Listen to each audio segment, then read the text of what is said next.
legit kawali test muna tayo. So, ayan, nagisa na tayo ng bawang, sibuyas, hipon, and of course, ang ating favorite pusit.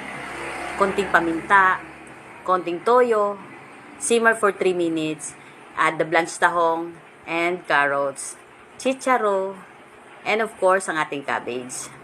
Give a mix, and simmer again for another minute. So, ayan, tinanggal na natin para hindi ma-overcook ang gulay. Naglagay tayo ng 2 basong tubig, konting pakulo at nor cubes.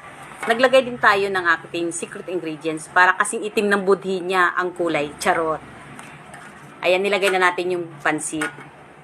Massage lang para ma-absorb ang water or ang sabaw. Ayan.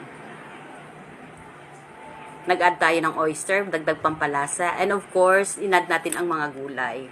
Ayan, mix with love para masarap. And then, charan! May seafood black pansit. Good morning mga baby loves! Thank you for watching!